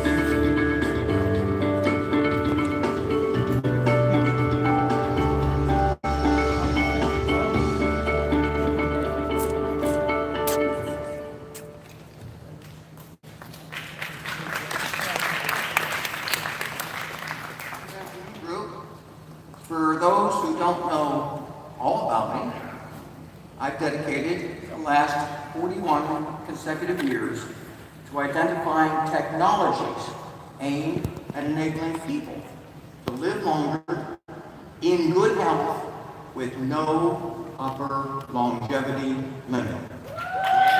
None. No limit. What I do need are my slides to be put on that screen. And I hope we're going to do that real soon. But for the first time in my history, literally the first time in my history or medical history for that matter, I'm able to cite a published study, published earlier this year, peer-reviewed published study showing that we are winning the war against biological aging. This is unprecedented. We as a group, the American population as a group, have slowed their rate of biological aging. The study looked at people starting in 1988, followed into 2010. Men decreased their biological age by over 4 years, women by over 3 years. And what should impress everyone in this room is that the degree of age delay had a lot to do with modifiable health behaviors. And hey, that's what we're all doing here. We watch what we eat. We replace our hormones. We take the appropriate supplements. We take the appropriate medications like metformin. So I'd like to think that as this group is concerned, we've delayed aging far more substantially than this national sampling of Americans, which included unhealthy people. Now, this is a tremendous advance. These were some of the blood test parameters and blood pressure and lung capacity, some parameters they use to measure biological aging. And as a group, these people were slowing their rate by a substantial number. And we're talking here about 2010 was the cutoff. In the last 8 years, we've come a long way. We've done a lot better than that. So what we're looking at is the first evidence in human history of population-wide delayed effect of aging. We are winning the war against aging. Haven't won it yet, but we are winning it battle by battle. And what does that translate into? Well, a leading cause of death. 8 million people suffer congestive heart failure. And what happens is they suddenly die. They die in their sleep, they have a heart attack. But starting in just 2014, just a brief period of time, technology advanced so that there's 44% fewer sudden deaths in congestive heart failure patients. This is how aging is being slowed and how degenerative illnesses are being thwarted. It's happening all the time. And I appreciate what Terry Grossman talked about relating to Alzheimer's disease, because it segues exactly into what I'm going to talk about right now. Now, there is a record number of humans in the United States with Alzheimer's because there's a record number of elderly people. But the prevalence of Alzheimer's disease is plummeting. These are 4 independent published studies showing beginning around 1980, people, in other words, the percent of old people who develop dementia, it has dropped substantially. And the medical community, they identify some of the factors involved in this reduction in dementia prevalence, including better education, avoiding tobacco, but most important, paying attention to your cardiovascular risk factors. What you do to reduce your risk of a heart attack, it's reducing your risk of vascular dementia, Alzheimer's disease. It's giving you a dual benefit. It's also, of course, protecting your kidneys. So what the mainstream has overlooked, major oversight on their part, is that starting in the 1980s, there has been a 20-fold increase in the use of dietary supplements. Huge increases in use of bioidentical hormones. And again, for people like us, we're watching what we eat. And we are the ones, as Terry Grossman pointed out, we are the ones that are enjoying this huge reduction in our risk of dementia. So we're being rewarded. If you wonder, I eat these organic foods or I avoid these toxic ones, is it really helping? Yeah, it's keeping you from losing your mind. It is benefiting you. Now last year, I showed a slide like this, study published in JAMA showing, starting in 1980, which happens to be the first year we published our newsletter, but starting in 1980 going to 2014, there's a 50% decrease in the leading cause of degenerative illness, heart attack. And what some scientists did at the University of Washington is they made a map to show, this is a 15-second video I'm going to play for you, by the way. This map shows what a 50% progressive decrease in cardiovascular deaths looks like. And as that country turns blue, it represents fewer numbers of people succumbing to heart disease. That's the baseline, by the way. The yellow and orange areas are higher rates of cardiovascular disease. And what's happening, as you're seeing, those rates are going down. Fewer people are succumbing to heart attacks and strokes, and it's because of technology advancing and people taking better care of themselves. It's a combination. It's not just one factor. So this map, again, showing a huge decline in age-related disease, and for most people, they don't even understand this is happening. If you ask a typical person, are heart attack incidence is going down, they really won't know. They'll probably say no. But guess what? That blue, the bluer that country is, the less people are dying from cardiovascular disease. And I want to take a little bit of credit, just a little bit, for this huge decline in both dementia and cardiovascular disease. Because in the early 1980s, we at Life Extension introduced a number of interventions designed to combat congestive heart failure, to reduce the risk of a sudden heart attack, and defying conventional reference ranges as it related to blood tests. Because back in 1980, doctors were letting cholesterol, LDL, inflammatory markers go through the roof, and they considered that normal. Because as an aging person, it is normal to have vascular risk factors. We fought back, we kept our supporters very healthy. Now, the controversial position that I'm going to be discussing today is the prospect of human age reversal, making it happen today. And why we're so excited? Well, in the animal model, they're doing it. In laboratory animals, they're doing it. And the results of some clinical trials, I'm going to reveal today. It's the first time it's ever been revealed in public, the results of clinical studies showing what we are doing to reverse aging in people. Now, the media, they are picking up on this. And this is a really good piece of news. FDA has cleared the Mayo Clinic to produce billions of stem cells to experiment with. And this is great, by the way. For the future, this is great. But we need to grab the bull by the horns now. We cannot wait for FDA-approved studies to be concluded and a new drug to develop. So when you hear about stem cells, I'm going to tell you how to better benefit from them during this conversation. It's important that you understand the government is not fighting us like they used to. And I say that in the context, this is a 2002 issue of Life Extension magazine. We were fighting back against the federal ban against stem cell research. Very disappointing. And this is one battle we did not win. That ban took effect around 2001 and stayed in effect until about 2009. A lot of lost opportunities. So if there is ever a threat by the federal government to shut down any research project, we got to fight back. We need to write our congressmen, all your senators, don't let them stop us again. Because there's a lot of people who aren't in this room because that research, unfortunately, was suppressed. AARP, April 2018. I thought I was reading something about Life Extension magazine because they're talking about science advancing to the point where older people are going to live longer, they're going to be healthier, and it's going to open up all kinds of new opportunities that you never thought that they'd have. So we're getting mainstream recognition, and AARP historically has been very conservative. They have not advocated for age reversal therapies. As it relates to the prospect of immortality, National Geographic did a nice theme issue talking about people like me, talking about people who want to live forever. And that was followed up by an investigative report. And this was really one of those reports designed to torpedo what we're trying to accomplish. In other words, to find out, is this real? Was this fraudulent? I spent a long time with the writer. He went up to Harvard, went to the Mayo Clinic. He went around the country interviewing these scientists. And the conclusion was that aging is going to go in reverse, but no one yet agrees that immortality is going to happen. And that's okay. When all the experts on one side say, yes, we can reverse aging, that doesn't mean we're going to live forever, that's okay. I like being in a minority. Typically, historically, those are the people who are correct. George Church, you may have heard of this guy. He is an immortalist, I've been told. He is working with CRISPR-Cas9 gene editing technology.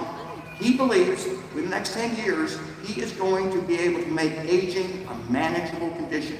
Perhaps even cure it altogether.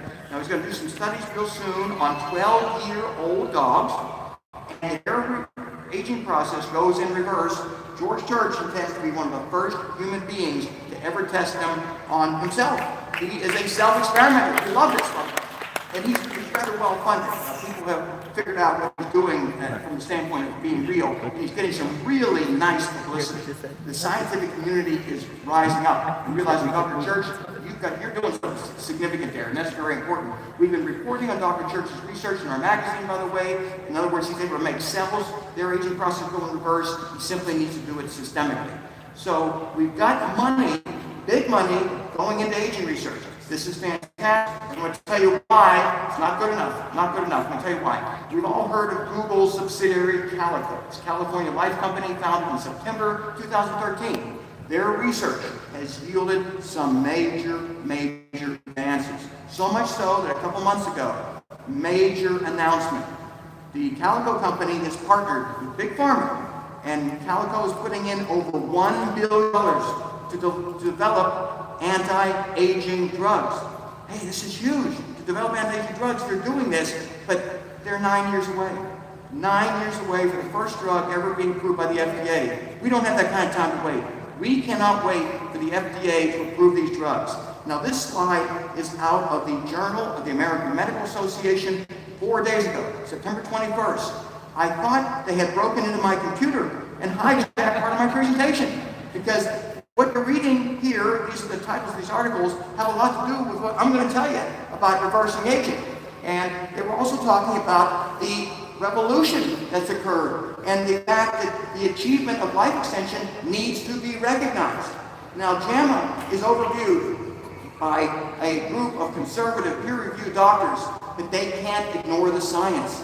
Age reversal, radically extended lives, it's happening, and they are recognizing it. This is a major achievement, by the way, a major achievement. Even people who are not as motivated as we are cannot overlook the fact that rapamycin and metformin may extend our healthy lifespans by 20 years. Bear in mind, this has been JAMA, the American Medical Association's own journal. They're recognizing aging as a condition that we need to deal with. Now, this is a stair-step approach, the sequential order of biological age reversal interventions that we're going to recommend. And at the bottom, the first one happens to be rapamycin, exactly what the Association talked about enabling people to live 20 more years. That was 4 days ago. This was created months ago, and we've been studying rapamycin for years. So rapamycin is your first step, and eventually, if we control aging, then Ray Kurzweil will talk about us moving into the cloud and achieving true immortality. And we'll do that to Ray Kurzweil. That's his area of expertise. So what are we going to do now? Tourniquets. That's the best we can do. And some people may think it's rather primitive. But guess what? You put a tourniquet around your leg if you have a severe hemorrhage, and you get transported to the hospital alive. Not dead, but alive, with a simple procedure. So the age reversal interventions we're proposing, we know are not the cure for aging itself, but they're going to transport you to the future when technology will be able to reverse your degenerative processes and theoretically keep you alive for many decades longer than what anyone expected. It's just a matter of putting the pieces together. We've got the pieces, just got to put them all together. And that's the reason I'm here talking to you today. Now, our battle strategy is to investigate potential age reversal interventions, and then most important, we've got to validate baseline and clinical measures and surrogate biomarkers to indicate whether or not, to go down to Panama for Dr. Reardon's therapy, we want to see where you are baseline, and we want to see where you are a month later. We want to see how well it's working. And these tests, I'm going to go through these pretty quickly, but one of them deals with thrombosis. That's a leading cause of death in people over age 50. Well, if you're at high risk for a thrombotic event, and that means an ischemic stroke, coronary artery blockage, your kidney shutting down, we want you to correct that. We want you to correct that as much as you can before you undergo the experimental therapy. I'm just going to briefly go through the different components of this age management panel. And it's only designed for people who are contemplating getting into a research project or self-experimenting and getting that baseline and then following it up. So we're going to look at a lot of markers of aging. We want your hormones as much optimized as they can be before you undergo the therapy, because hormones enable our cells to talk to each other. If we can restore cell-to-cell communication, we're probably going to see a much better result. Insulin-like growth factors, well, these can regenerate the thymus gland. These can do a lot of good benefits, but too much can maybe cause cancer. So we want to make sure that what benefit you're getting as far as increased growth factors are not going to hurt you. These, again, I'm just going through the different panels that are included in this age management profile. The idea is, especially with the immune system, if nothing else kills us, immune senescence will. We need to identify where you are baseline and see where you are follow-up. And if we can see this data working, it gets on our website, our rescueelders.org website, so you know what's working in the real world. And we are an independent group. We don't have any financial interest in any of this. We simply are trying to let you live longer. So, last component of this age management profile and organ function. Very important. A lot of you, by the way, are suffering from some progressive kidney failure. And some of these therapies may reverse this. We want to see that. Now, here's the problem. These kind of tests can be very expensive. Those tests I mentioned, $4,000. $4,000. We've been able to use our bulk purchasing ability to get the test down to $695. It's still a lot of money. It's still a lot of money. Now, a lot of you, or some of you, have great health insurance. And if you get your doctor to prescribe these tests, your insurance company may pay for all or part of those tests. So if you go to the proper doctor who prescribes these, and you list these on our website, so you can just print out a sheet and say, doctor, will you please just write a prescription for these and let me go to the blood test lab, you might be able to get these tests done for free, which means you have more money to spend on your interventions. So we are making this publicly available. There's nothing secret about what we're doing. The bottom line is the tragedy of lost data. And one quick anecdote. One of our supporters ran down to Dr. Weird's clinic. He got therapy. He calls me up, sends me his blood results, and is asking me, well, how am I doing, Bill? I said, where are your baselines? He didn't have them. We lost that data forever. We don't know how well his aging process may have been reversed. He didn't do the baseline testing. It's absolutely imperative business be done. And again, JAMA is giving me a real nice opening because they've just endorsed one of the first therapies that I'm going to talk about today. This is absolutely incredible. JAMA has basically said that senolytic drugs may transform medicine. It may become standard medical practice. Now, senolytics are compounds that selectively remove senescent cells.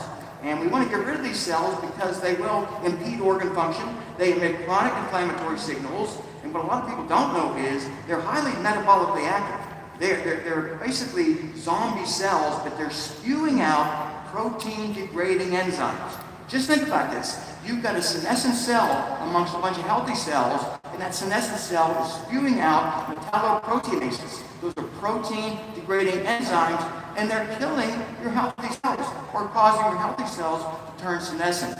This is a critical component of an age reversal program. We've got to get rid of the senescent cells.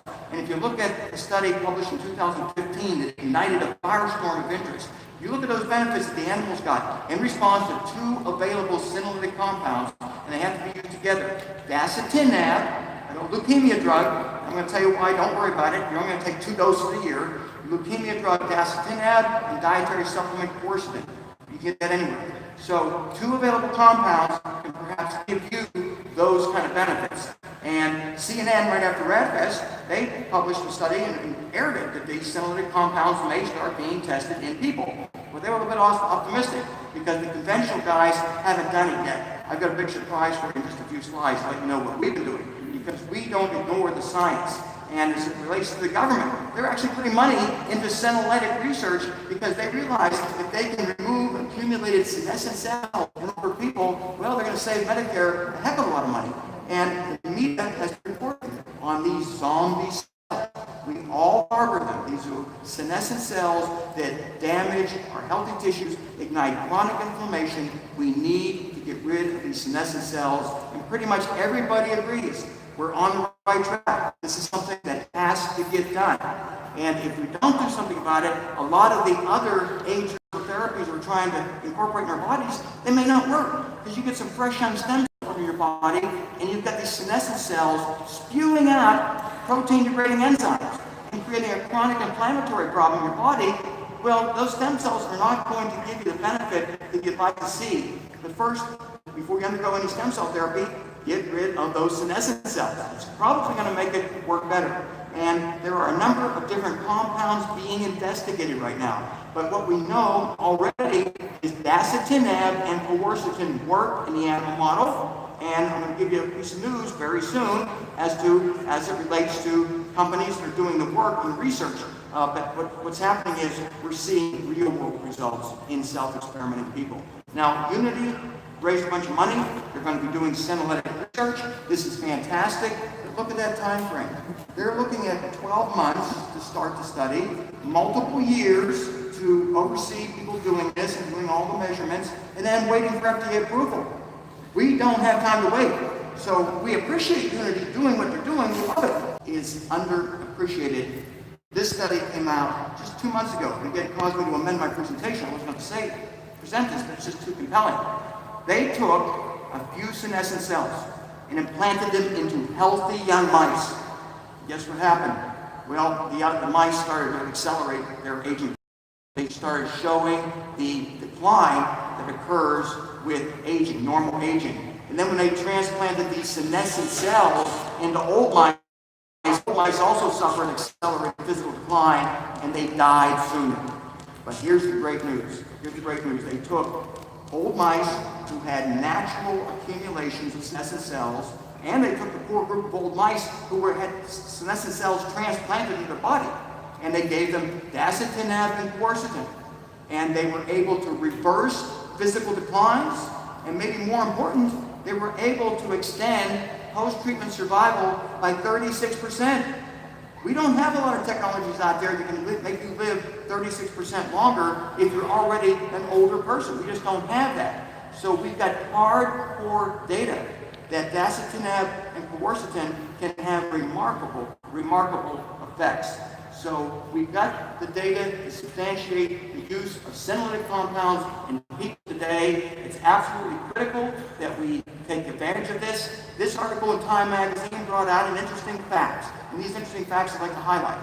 And that is, if you have just one senescent cell in your tissues surrounded by 7,000 to 15,000 healthy cells, that one senescent cell acts like a zombie, spews out the protein-degrading enzymes, and it infects the other cells. It either kills them or damages them so they become senescent, and the whole process of aging is accelerated.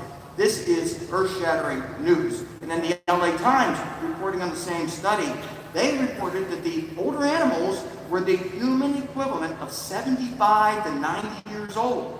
Now that's great news, because sometimes they'll treat mice that aren't quite old and they get a nice benefit. But hey, we're old. I hate to say it. I'm going to turn 64 real soon. And I don't have the time to wait, which is why I'm a proponent of people initiating these therapies fast. But to think that they were able to reverse aging, extend post-treatment survival by 36% in mice that were the human equivalent of 75 to 90, that is a major breakthrough. Here's what the experts are telling you right now. This is the Journal of the American Medical Association 4 days ago. Publishes a report on the potential of senolytics to revolutionize medical practice, to transform how elderly people are treated. And they're telling you to wait. They're saying wait for more studies to be done because we don't know if there are toxic side effects. Now, so the world found out 4 days ago about senolytics and the fact that they're toxic, you want to get them out of your body. But what nobody else knows about, except the people in this room, because I'm going to tell you right now, is we've already done the research. We didn't wait. We jumped on this. And as a result, we already know that dasatinib and quercetin, based on every measure we could look at, is not toxic and beneficial to people with severe osteoarthritis. Many of these patients had bone-on-bone osteoarthritis, no cartilage left whatsoever. We gave them just 2 doses, the dasatinib and quercetin, and 90% had significant, if not complete, relief from pain, improved joint mobility, and 6 months later, they want to do it again. 6 months later, more senescent cells accumulated, and they would get rid of them.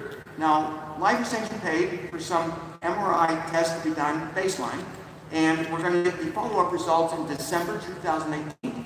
We want to see if there was not significant cartilage regeneration in the joints of these severe osteoarthritic patients. A lot of people don't believe we can do that, but I'm going to show you a way that it probably can be done, and it is being done. Again, the results of our study show that we make something go away as severe as osteoarthritis without any cartilage whatsoever in your joints. Okay, this is the senolytic dose protocol. Now, most of you have the age reversal update that was handed to you at your registration, but if you lost it, that's okay, because I printed up 2 copies for everyone here. So Sunday morning on these chairs will be a second copy of the age reversal update. It was $10,000, by the way, out of my pocket to print those up.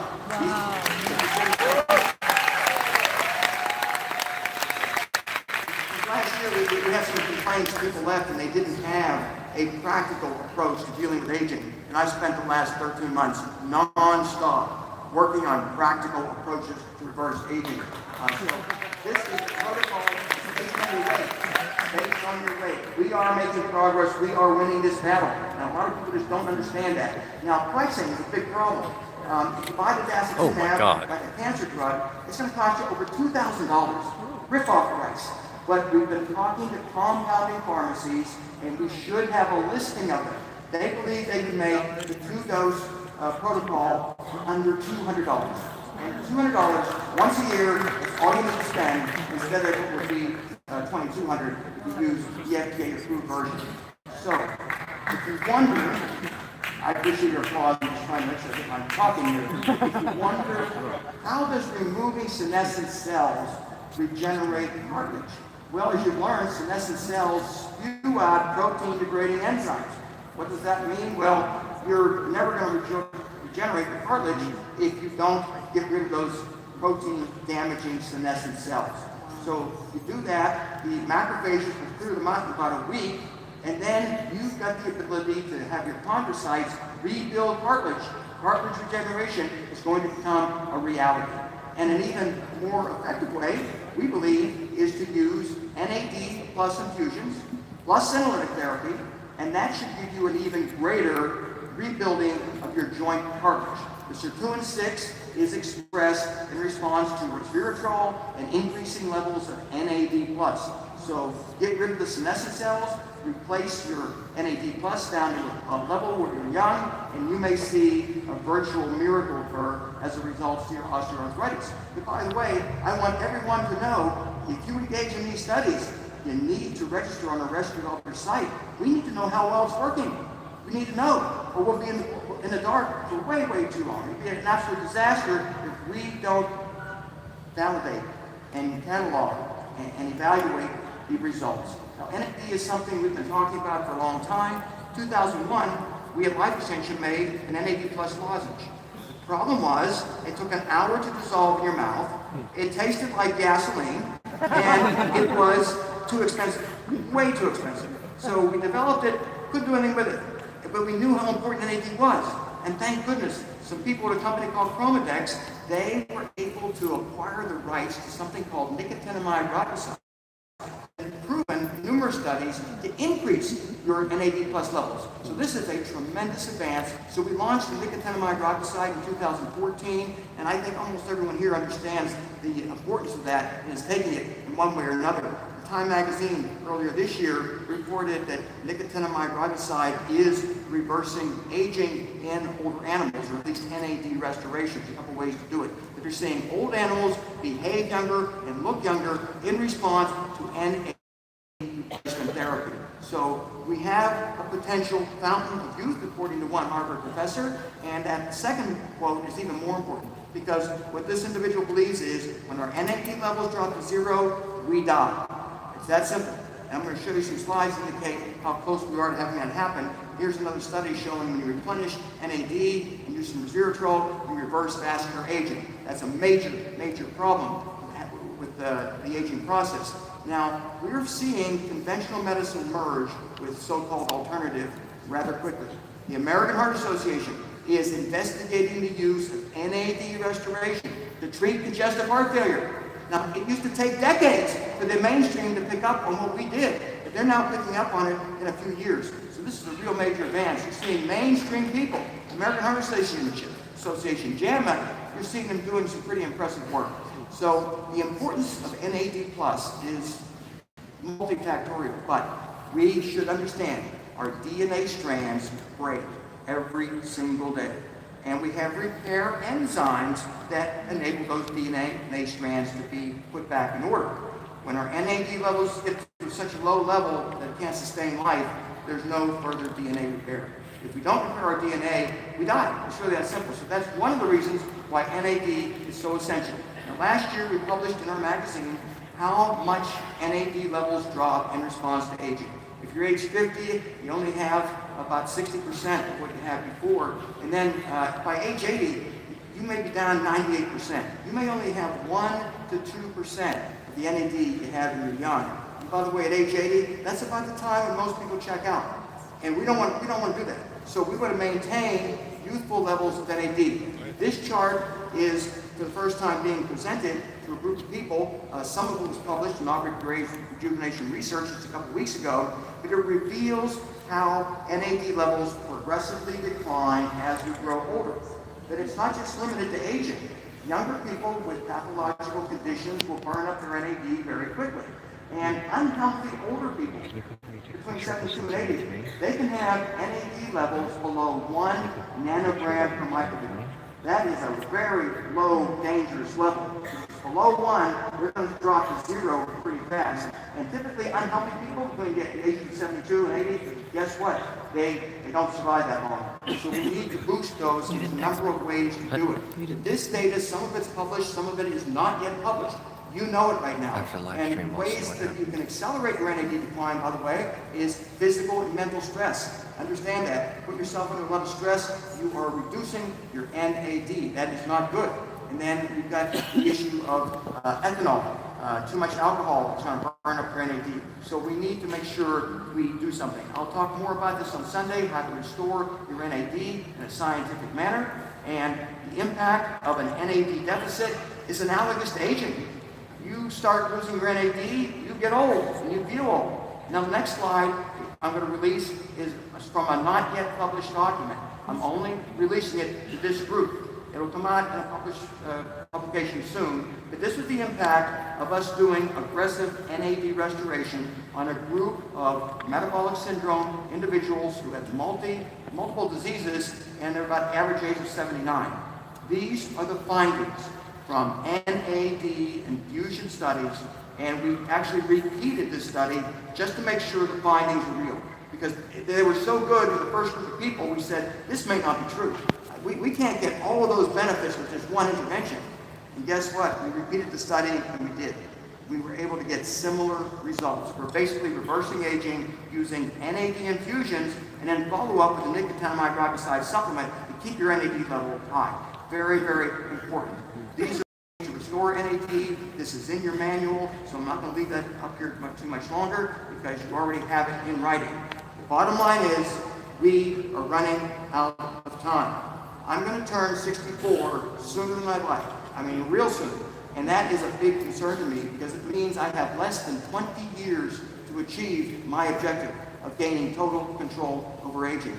But a lot of you have less time. And as a result, you need to be even more aggressive than I am in dealing with aging so that you can be around for your benefit. Now, Jeff Bezos, we love people who write these kind of checks. We love it. But he's only 54. And this is just one of his many projects. He does not have the sense of urgency that I or most of you have.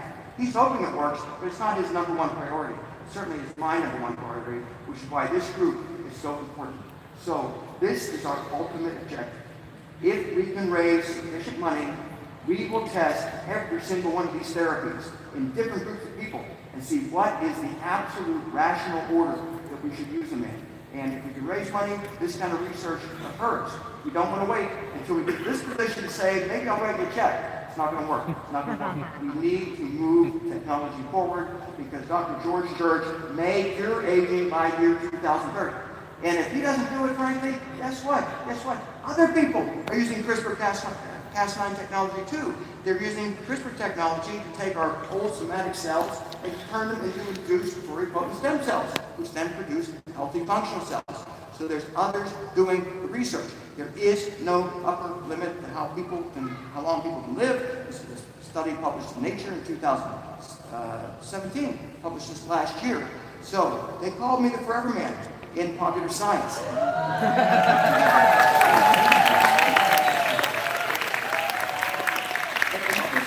About this, they merged my philosophy and scientific background on biological age control with some of the top scientists in the world. and there was a concurrence, age reversal will occur. It's gonna happen, but we need to make it happen faster. That's the real bottom line. Again, putting the pieces together. That's all we need to do to give us that extra 12 years, get us to year 2030. From then on out, I think it's going to be easy. So this is our sequential order of age reversal interventions. It's outlined in the booklets that you're given when you register. And if you lose it, it's okay. I printed a second copy for you. And again, we make it to year 2030, aging becomes controlled, and then we make it to 2050. That's what Ray Kurzweil will talk about here. So what we're looking at are an increasing number of people who are recognizing the fact that aging, disease, and death will be rendered obsolete in a relatively short period of time. If we can make it to year 2050, this individual who's interviewed in Fox News said, hey, you've got it made. You're not going to worry about dying anymore. And companies are being set up now to do mine uploading. Again, this is a Ray Kurzweil subject. And what we are doing, what I've done in the last year, is put together a new name for our public benefit group called the Society for Age Reversal. And what distinguishes us from other groups is we don't have any financial bias, we have no commercial interest. All we're doing is disseminating information that's accurate, that is based on what works, what reports we get back from our membership. Now, in order to accelerate this research, we need money. Now, I'm only talking about 5% of you here. I'm talking to the upper end people when I'm asking for you to put money into an escrow account. That's all it is an escrow account. If you don't like the proposals that we make, you can get the money back anytime you want. And this slide's going to show you my pathetic attempt to raise money. And it really is pathetic. I was here in 2016 trying to raise $25 million. We had projects that money. Those projects, by the way, did not get funded. We didn't raise it. And we only raised $400,000. And we then refunded all of the $400,000 because we didn't raise enough money to do anything. Now we've got $650,000 in our longevity partnership fund. But if we don't get that up to $10 million in the next 2 or 3 weeks, I'm going to refund all of that money. It's going to go back. And that means I've wasted 2 years of my time putting together this longevity partnership fund, and people have not wanted to commit money. So I threaten everyone here, that's at 5%. People who don't even think about it. We're looking for high net worth individuals. Put money in, you can take it out anytime you want. This is 100% refundable, and it's only spent if you agree on an IP protected project that you want to help fund. And if we get that $10 million in the bank, we're going to have people approaching us. We're going to evaluate the technologies, and we'll let you know if we think it's a rational thing to invest in. So we also set up a new charity. A lot of people said, we don't really want to invest, we just want to contribute. The Human Age Reversal Project, brand new C3 charity, get a tax deduction. So if you want to donate to this charity, the only mission is to accelerate human age reversal research. It will not fund animal research. We're tired of those lab animals getting all the benefit. And again, our private association, which is what I spend 60% of my time on nowadays, and 40% life extension, we don't have financial bias. Our objective is to get you accurate information. So what you need to do is register for updates on our Rescue Elders website. It's rescueelders.org. And now I'm going to go backwards here. I have some help here. I'll just say it if I need to. rescueelders.org. It is listed in your booklet. You've got a manual for age reversal interventions. This is sequential order. And Sunday, I'm going to get those in detail. So that concludes my conversation.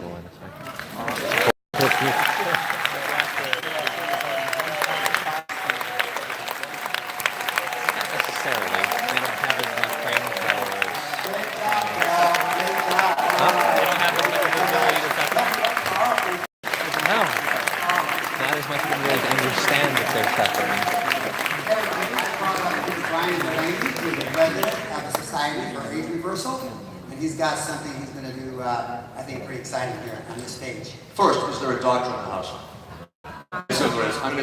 What I'm going to do should be done with doctor's supervision. I'll catch you. Yeah, okay, good.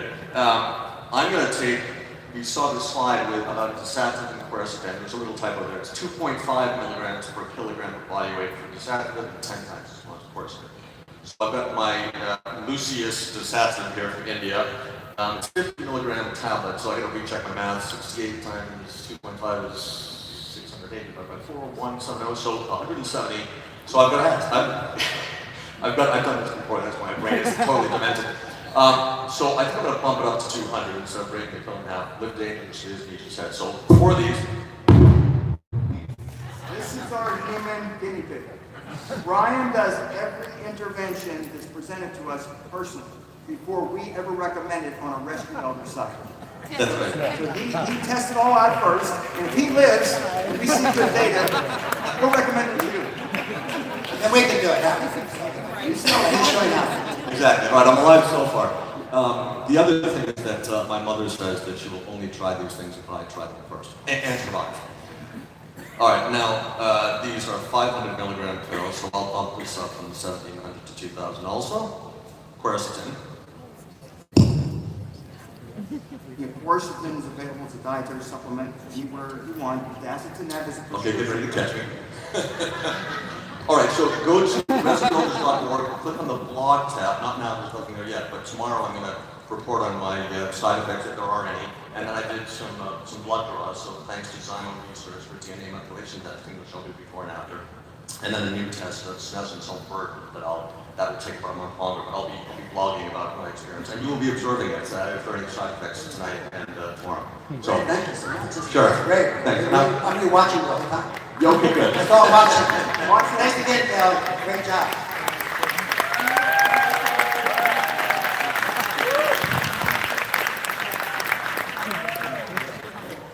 Outstanding presentation. Okay, we're really getting into the heart of the matter now. We're going to do a stretch right now, but I want to make sure that you know that immediately after that is the human trials panel. And you won't want to miss that. We're going to hear from the guys that are doing the cutting edge stuff on human trials right after the stretch. So will the stretchers please come up, led by Ilana Leah. Excited! I wanted to show you guys my new Raadfest apparel. This is a sweatshirt, and this is the beautiful yoga mat. So I'm excited. I got pants too, and I got the bottle, and I got the screensaver. To all those watching, I'm going to be doing another live stream in a little while when they restart the panel. So, see you then. Okay, how's it going?